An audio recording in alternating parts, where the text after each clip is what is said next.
Hello friends, welcome to all in our YouTube channel learn in perfect. मैं सुमन सिंगला आज आपके लिए माइक्रो इकोनॉमिक्स के चैप्टर कंसेप्ट ऑफ रेवेन्यू के बारे में अपनी वीडियो लेकर आई हूँ। पहले मैंने अपनी वीडियो में टाइप्स ऑफ मार्केट्स के बारे में बताया था कि उसको अच्छे से देखकर अब मैं आपको कि अलग अलग टाइप्स ऑफ मार्केट्स में रेवेन्यू हम कैसे गेन करते हैं, कैसे प्राप्त करते हैं, उसके बारे में आज मैं अपनी वीडियो लेकर आई हूँ। तो शुरू करने से पहले आप चैनल को सब्सक्राइब कर लीजिए और बेल आइकॉन को प्रेस करके ऑल नोटिफिकेशन को दबा दें ताकि आने वाली हर एक वीडियो आप तक पहुंच जाए। तो अब हम स्टार्ट करते हैं।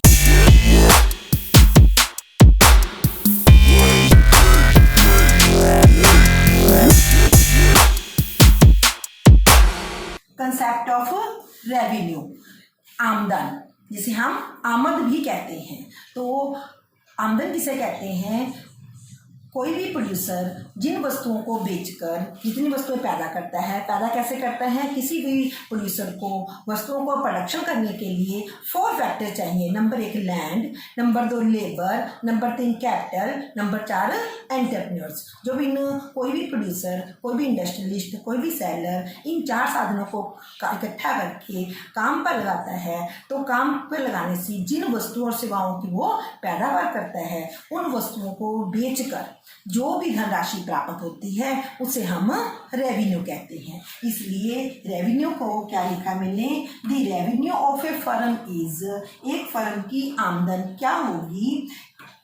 इट्स सेल्स रिसीव्स, जो उसको अपनी वस्तुओं को बेचकर जितनी भी धनराशि प्राप्त होगी from the sale of the product, अपने प्रोडक्ट को सेल करने से जो धनराशि उसको प्राप्त होती है उसे हम रेवेन्यू कहते हैं। ये डूली के अनुसार ऐसे ही डेफिनेशन को याद करनी पड़ेगी। तो इसलिए इसके उदाहरण लेके समझा देती हूँ कि मान लो किसी भी प्रोड्यूसर ने कोई भी कुछ भी कह लो कि 10 यूनिट्स उसने आइसक्रीम के पैदा किए हैं या 10 शर्ट्स पैदा की हैं, प्रोड्यूस किए हैं मशीनरी से, तो उसने अगर 10,000 यूनिट्स उसने पैदा किए हैं और एक यूनिट की प्राइस हम मान लेते हैं कि 10 रुपये है,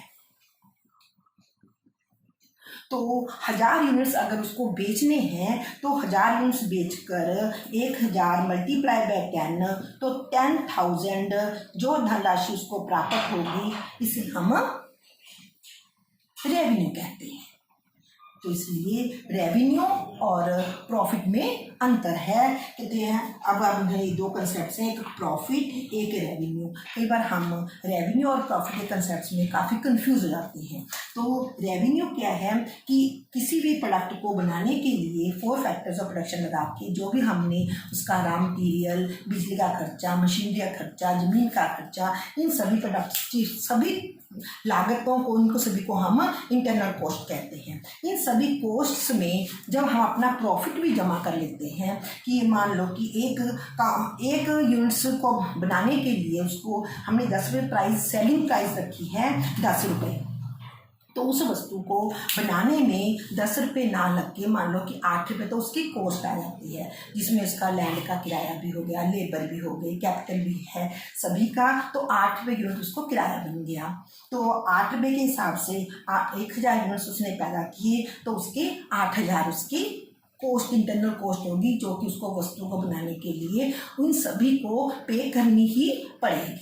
तो उस 8000 में तो उसने जो काम, प्रोड्यूसर जो काम कर रहा है उसको भी अपनी इनकम चाहिए, उसके लिए खाने पीने के लिए या अपनी ज़रूरतों को पूरा करने के लिए उसको भी धनराशि चाहिए। तो इसलिए उस कॉस्ट 8000 रुपये अगर कॉस्ट आ गई तो उसमें उसने मान लो, सपोज कर लो कि 2000 रुपये उसके अपने रख लिए प्रॉफिट के, तो इसलिए 8000 तो उसने पे कर लिए दूसरे साधनों को, जिन्हें लैंड, लेबर और कैपिटल को, और एंटरप्रेन्योर जो खुद है उसको वो प्रॉफिट मिलेगा, तो उसको प्रॉफिट को उसने इसमें रखा। तो 8000 प्लस 2000 उसकी 10,000 उसकी ये रेवेन्यू हो जाती है।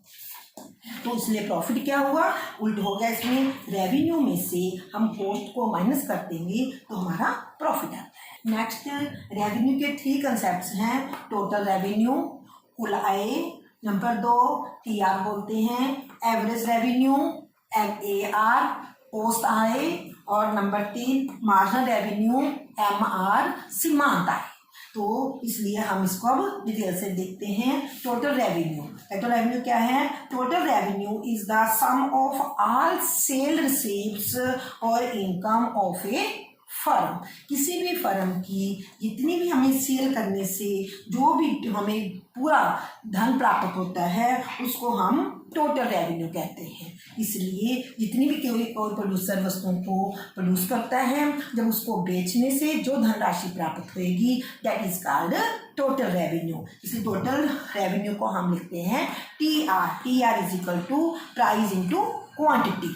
P मीन्स प्राइस, क्यों को हम क्वांटिटी कह सकते हैं या आउटपुट भी कह सकते हैं, तो इसलिए लिख लिया price into output is equal to total quantity. तो मान लेते हैं, सपोज कर लेते हैं फॉर एग्जांपल कि हमने किसी वस्तु को बनाने के लिए 10 रुपये उसकी कीमत आई और उस वस्तु को बनाने के लिए उसने 40 यूनिट्स वस्तुओं को प्रोड्यूस किया, 40 यूनिट्स पैदा किए।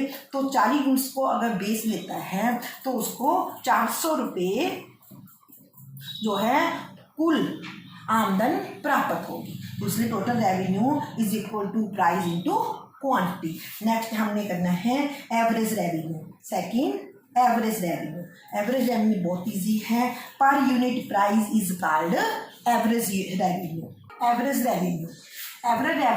is the per unit revenue received from the sale of the commodity। किसी वस्तु की हमें एक यूनिट उसको सेल करने के बाद जो रेवेन्यू रिसीव करते हैं that is called average revenue. So average revenue is पर यूनिट प्राइस। पर यूनिट एक यूनिट की कीमत को भी हम एवरेज रेवेन्यू कहते हैं। इसलिए एवरेज रेवेन्यू कोई खास और मुश्किल नहीं है। Average revenue is nothing but the price of the product. इसलिए average revenue is equal to price. तो हमने अभी ऊपर किया है total revenue is equal to price into commodity. तो हम तो टोटल रेवेन्यू अगर हमने प्राइस निकालनी है तो प्राइस को क्या निकालेंगे? Price is equal to total revenue divide by output. तो प्राइस को हम AR कहते हैं। एवरेज रेवेन्यू का फार्मूला है TR total revenue divide by output. तो इसको मैं आपको एग्जांपल लेके भी समझा देती हूँ। जैसे हमने अब पीछे भी किया है कि अगर हमको 400 रुपये की टोटल रेवेन्यू हुई और हमको 10 रुपये की एक यूनिट की प्राइस 10 यूनिट्स हमने बेचे तो हमें 400 रुपये प्राप्त हुए। तो हम इसको काट के हमें यहाँ आ गया तो एवरेज रेवेन्यू आ गया 10 रुपीज़, यानी कि पर यूनिट प्राइस जो है वो उसकी 40 रुपये होगी। तो एक वस्तु की कीमत, एक यूनिट की प्राइस क्या है? 40 रुपये। 10 यूनिट्स उसने बना के बेची तो उसको 400 रुपये उसको कुल आमदन टोटल रेवेन्यू हुए। Total revenue divide by output is called average revenue. इसलिए ये हमने दोनों ध्यान से रखना है कि एवरेज रेवेन्यू जो है या तो प्राइस कहते हैं कल्ला या अकेला, या फिर एवरेज रेवेन्यू को हम total revenue divide by output से काउंट कर सकते हैं। इसका न्यूमेरिकल भी हमें क्वेश्चन एग्जाम में पूछा जाता है। तो हाँ, इसलिए हमें इसके फार्मूले भी याद रखने पड़ेंगे। इसके न्यूमेरिकल भी मैं अपनी अगली वीडियो में आपको बनाकर दे दूँगी। नेक्स्ट है मार्जिनल रेवेन्यू। मार्जिनल रेवेन्यू क्या है कि हम Marginal revenue is the change in the total revenue on account of the sale of an additional unit of output। तो मार्जिनल रेवेन्यू जो हम जितनी भी हमने प्रोडक्ट्स पैदा करते हैं उसकी एक एडिशनल यूनिट प्रोड्यूस करने के लिए जितनी हमारी टोटल रेवेन्यू में चेंज आती है that is called marginal revenue. तो इसलिए change in revenue, total revenue is called the change in revenue per unit of output। so marginal revenue को हम कैसे निकालेंगे इसको एग्जांपल लेकर समझा देती हूँ। इसका फार्मूला ये है TR nth item minus total revenue of n minus 1 item. कि अभी हमने पीछे एग्जाम्पल की थी कि हमने 10 यूनिट्स पैदा करने के लिए हमारे 400 रुपये के हमने 10 यूनिट्स पैदा किए। अगर हम 11 यूनिट्स पैदा करते हैं तो हमारे 440 रुपये के होंगे।